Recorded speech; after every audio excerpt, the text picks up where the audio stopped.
Hi everyone, I'm Liz of Athena's Garden. Happy 2025 and I hope you're having a great day so far.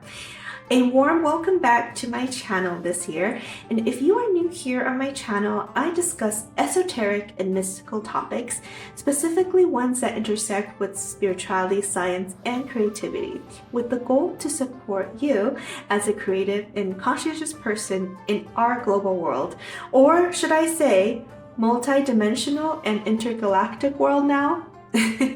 Are we ready for that in 2025 yet? We'll see. Today, I'm discussing the upcoming year of the wood snake, where I share intuitive channeled information based on the elements and archetypes and patterns that I've syncretized together, similar to what I've done for the wood dragon year. And I'll have a link to that. And I hope that you'll find it interesting. Maybe.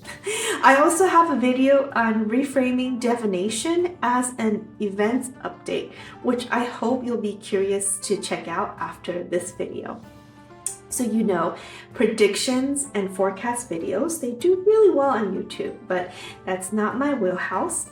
Chinese zodiac, like other branches of astrology, you would need to have your detailed BaZi chart done with your birthday, birth location, time of birth. So very much like the natal chart, but using the BaZi or the 4 pillars of destiny, which is a system that is based on Wuxing and Taoist practice. And it is a form of statistical divination tool. And if you want to dive deeper, I do recommend trying it out with a reputable practitioner.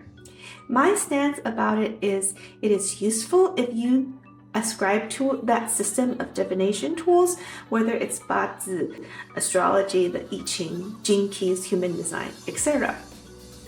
So as we're wrapping up the wood dragon year, which was a yang year, we are approaching the wood snake year, which is written as yǐsì nian. So yǐsì is wood snake.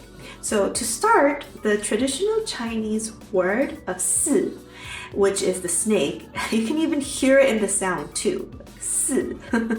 The shape is also based on the fetus of the womb, in addition to the snake. So I don't know if you can see it, but I created this infographic chart here, and it's worth mentioning that the character itself already has a tie into fertility or growing fetus.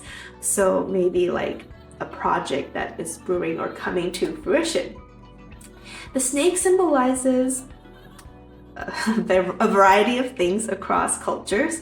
So as mentioned, fertility, also birth and rebirth, regeneration, virility, you know, a phallic symbol, and also wisdom, longevity, transformation, alchemy, the Kundalini, wealth, and abundance. And you may have seen the Ouroboros, which is a snake eating its own tail, and it is seen in ancient Egyptian and Greek magical texts, Gnostics and Hermeticists, and alchemical magical texts, and in Taoism too. It's seen there as it represents the yin and yang, or duality, or representing unity at once, the cycle of destruction and creation, as well as self-reflexivity, which is the act of examining your own beliefs, actions, and perceptions. So essentially looking inwards. We also see snakes on the Caduceus, which is the staff of Hermes, and it's used as a symbol of the medical profession in the United States. As the snake crawls on the earth, and they're also nocturnal, we consider that they are yin energy. So the wood snake already being an yin year, and then the snake, it encourages you to look at the yin side of things, or divine feminine side, whether it's your intuition, your emotions, or maybe a rest or recovery period. The wood snake is encouraging you to take the time that you need to transform, to shed your old skin and re-emerge anew. As you may know, snakes, like other reptiles, can regenerate their intestines. So you can say that every moment your cells are regenerating itself, right? So it's an opportunity for transformation at at every moment. But for this coming year, because of all these elements mentioned, it's naturally inviting you to incubate. So one last fun tidbit. In Taiwan, we have a deity called TuDiGong, and I shared this on my Instagram. And TuDiGong is the god who blesses the soil, and think of him as the local police chief who is in charge of taking care of the region or the local region. And so people would go to his temple and pray in order to look for lost items, missing persons, and also for prosperity. And it is said that in folklore, if you have a dream, like if you went to pray to him and you dream of snakes coming to you or chasing you, it means that TuDiGong is coming to bring you wealth and abundance.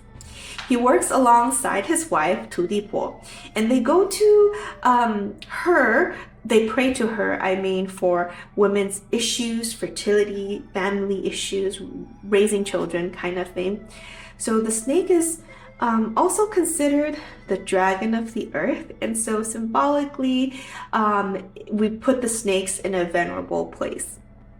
Now that we have an overview about the snake, or background information, I like to get into the channel information, and I'm only sharing what is relevant to us for this year. So I like you to pull up your favorite Trinity symbol of choice and think of the Ouroboros and the snake.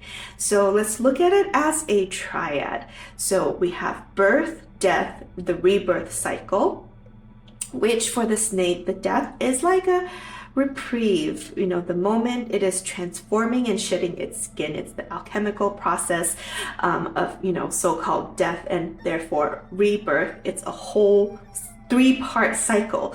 That's why it's 1 + 1 = 3.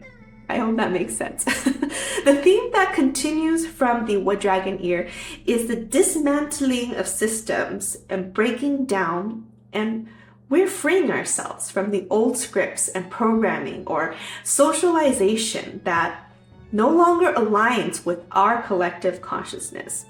The energy is of disrupting or dismantling empires and systems, loosening up any older, darker grip that was on us that prevented the growth that we were meant to have as a collective. The wood energy is what breaks up earth in the Wuxing system. So think of the roots. It has the power to dig through very tough earth and rock, and then transmute the minerals into nutrients that become plant matter. So wood has that energy to uproot and transform. Very stubborn, stubborn systems.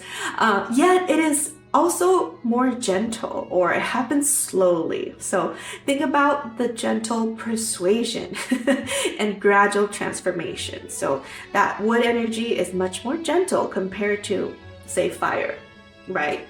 You can see it, right? Bombs, wars, argument, right? Well, a major event happened in the fall of 2022. So I'll let you piece together which event that was. And it literally loosened up the Earth's Kundalini energy centers, or the Earth's chakras, the Earth's chakra points in a way. So we have Kundalini in our bodies, and Gaia Earth is a living, breathing organism. So she also has, her version of the Kundalini energy points that were previously incapacitated. It was like having a large creature's claws, like holding Mother Earth's energy down, pinning her down and not allowing her to flow. But as a collective, we have shifted our consciousness between 2020 and 2022, and we had kicked this creature off. And you may notice that everything has been happening a lot faster since then. If you are a fellow light worker and grid worker, you may have noticed this huge shift in 2022. It felt like a sigh of relief, and there's more flow. So as an example, just a few, world events like, ChatGPT was launched end of 2022. And then unfortunately, we have a few conflicts in 2023 extending to 2024. Extreme weather patterns still happening, and then all the sex crimes, sex trafficking coming to light. Then we had just a lot of events happened towards the end of 2024. So back to the snake trinity. So what we have been witnessing and we're continuing to witness is that the power, privilege, and prejudice trinity is getting dismantled. So the rate and pace of changes has been accelerated because of that. And change is good, but change is often challenging. And so for a little while, it's going to look pretty bad before it starts to get better. So if we look at the snake while it's shedding its skin, it almost looks like it's dying. Like, is it dying? It's not moving. So what's happening, right? It's just a necessary process of the rebirthing process. So regimes and old empires are slowly transforming. So this yin wood snake year is a great time for introspection, for incubating and preparing yourself to re-emerge anew. The snake is also for the spinal cord, so it is for alignment. So it's a good opportunity to look at, shake things up, to see what serves you and what might align better with you and your goals and your purpose. I encourage you to tap into your divine feminine energy, so like doing yin yoga, so being a little more gentle, passive but not asleep. So holding poses for a little bit longer with the intention for relaxation, introspection, and release of tension. So if you think of the wood dragon year as a series of sun salutation, yang energy, after doing all that, you've earned your stretching time, like your shavasana time. Doesn't mean to fall asleep or hibernate. Although maybe if you're like me, you're like, wow, it's only middle of January and it feels like 2 months have elapsed. My council and my dragons wanted me to relay that it may be a good idea to fill in this triad or trinity with 3 words that align to your mission and vision, and fill in your intentions that way that you might want to consider focusing on for the coming year. And it will act as 3 strong pillars to anchor you and for you to aspire to. So just throwing out some examples. If you like The Legend of Zelda, like I do, for example, you can pick wisdom, courage, and power. It could be love, peace, and joy, patience, kindness, and generosity. Or maybe it's action, adventure, and chance encounters. Or like my channel, I have reframe, rebuild, and remodel. Maybe it's reduce, reuse, recycle. We can all do our part to nurture our Mother Earth, right? So it's not a bad time to reflect with it. So as I don't do any predictions, I do Akashic Records reading and remote energy healing. So if you think you could use a boost and some guidance from your higher self, your guides, that is something I can help you with. And I have linked my offerings in the description box, and you can check it out if you like.